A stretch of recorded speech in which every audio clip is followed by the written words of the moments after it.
Hey guys, welcome back to the channel. Welcome to another video. We are talking about the big breaking news today that Sean Dyche has been sacked as Burnley manager 10 years on, following, of course, him being appointed as manager of the Clarets back then. He has been sacked with 8 games to go of this season, with Burnley currently battling relegation. And I have to question, what is going on at Burnley for them to do this right here, right now? We're going to obviously look into this story and talk about it more. But before we go any further, I would like to remind you, please like the video and also subscribe if you're new. Both things are always going to be greatly appreciated. But for now, let's get back into this big breaking news story that Sean Dyche has been sacked by Burnley on this Good Friday.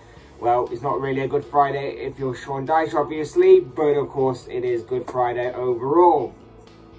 So, the scenario at play here is that Burnley are 4 points away from safety. They've won 4 games all season. They've drawn 12. They've lost 14. They are in a big battle for relegation that, to be fair to them, many people kind of believed that they would get out of. They would use that kind of Sean Dyche magic that he's been using for the past several years to get them out of this kind of scenario, and that Burnley would survive to fight another season in England's top tier division.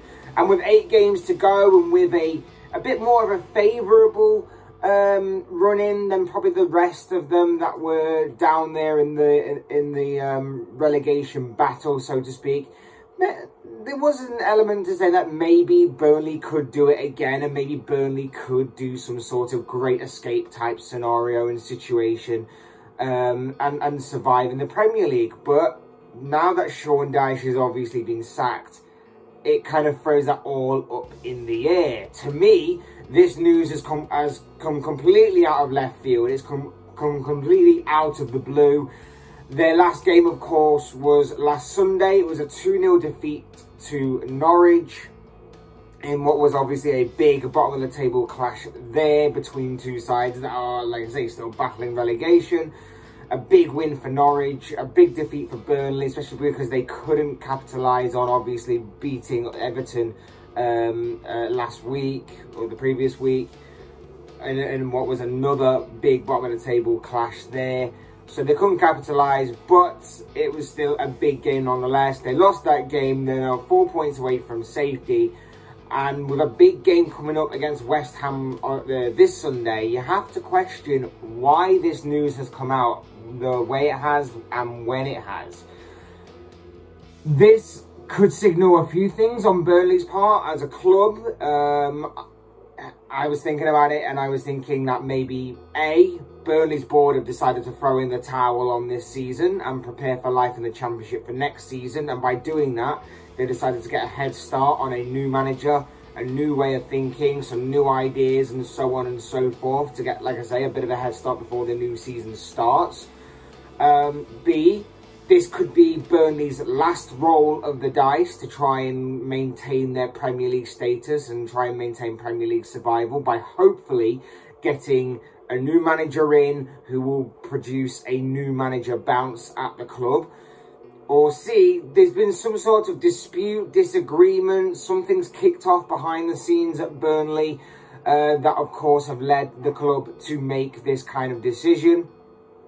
Or the less likely scenario in all this is that Burnley have panicked. They pulled the trigger, they panicked, they wanted to survive that badly that they decided to panic, pull the trigger, and move in quickly on taking out Sean Dyche and replacing him with someone else very soon. We don't know who it is yet. There's been a bit of talk, but nothing concrete as of right now. And in my opinion, it's obviously a combination of the first two. And obviously, if you want to throw in another one, you have to throw in the fact that Burnley have seemingly acted a bit hasty here, pulled the trigger very quickly, and seemingly panicked. But it could be a mixture of the first two, definitely, in the sense that Burnley have decided to prepare for life after Sean Dyche very quickly, very early, in the sense that They want to bring in a new manager ahead of next season, wherever they may be.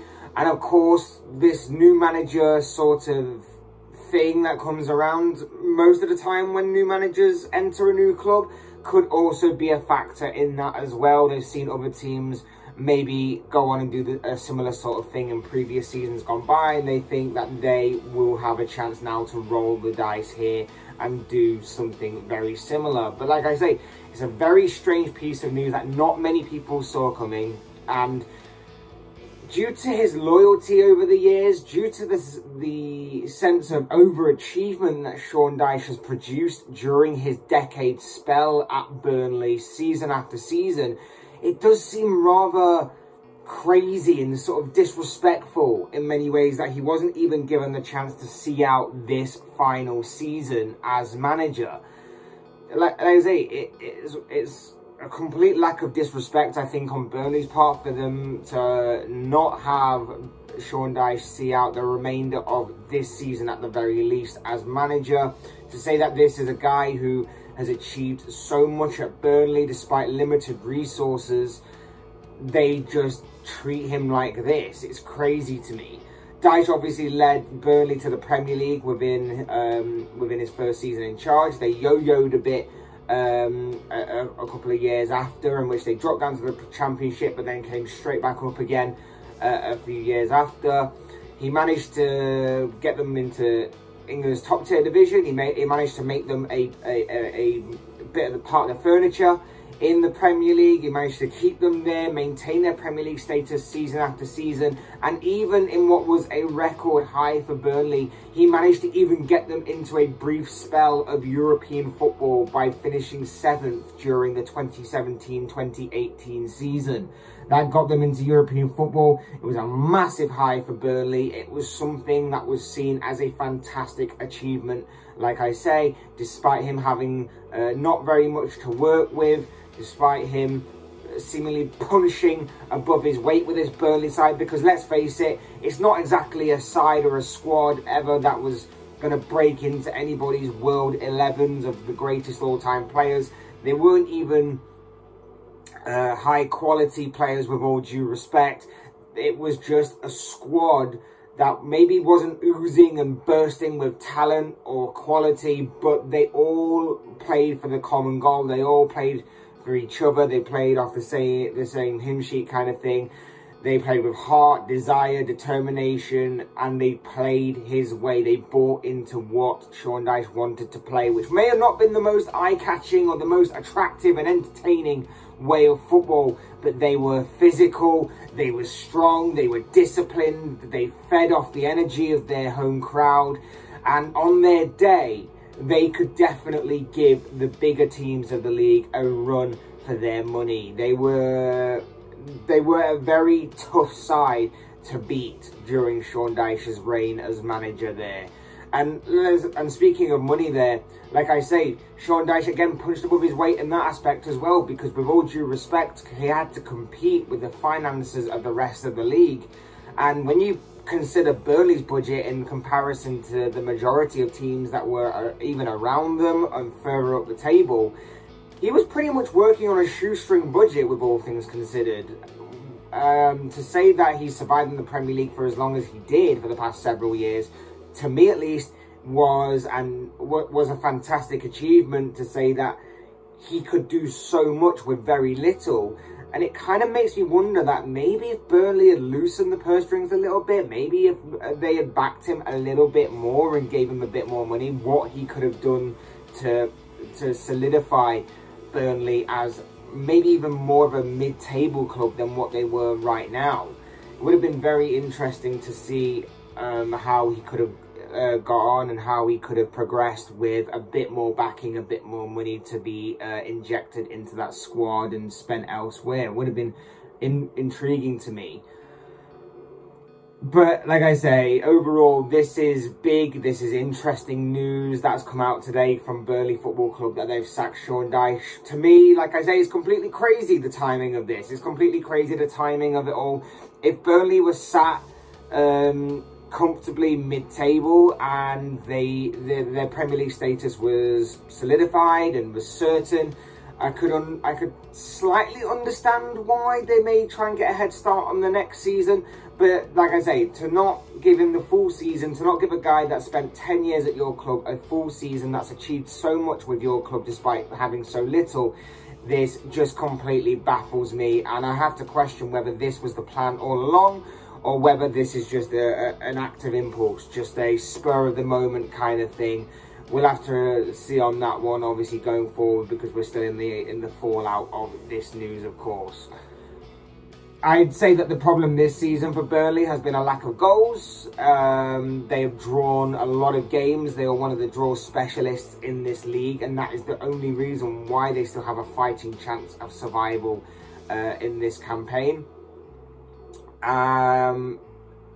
Because, you know, if they had a more clinical goal scorer up front, maybe they could have turned some of those draws into wins, and it would have been interesting to see if that would have been apparent with, like I say, more financial backing.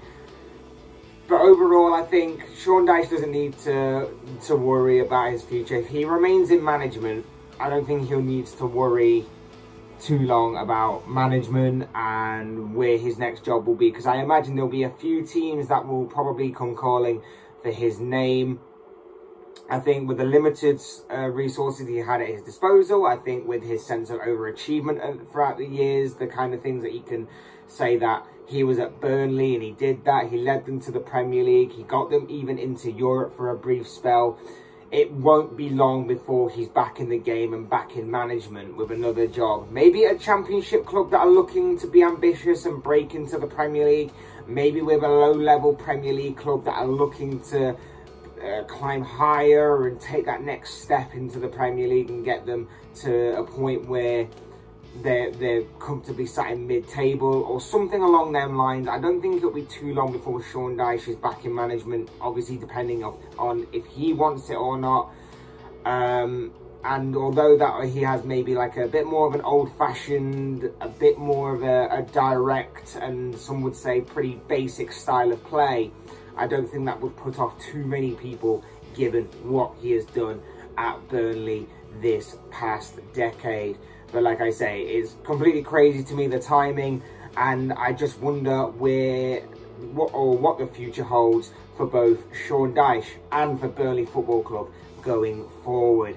But of course, guys, as I always say, these are just the thoughts, comments, opinions, predictions, whatever you want to call it, of this guy. I want to know what you guys think. What do you make of the news, of the big breaking news today that Sean Dyche has been sacked as manager of Burnley Football Club? What are your own thoughts, comments, opinions, predictions, whatever you want to call it on this particular subject?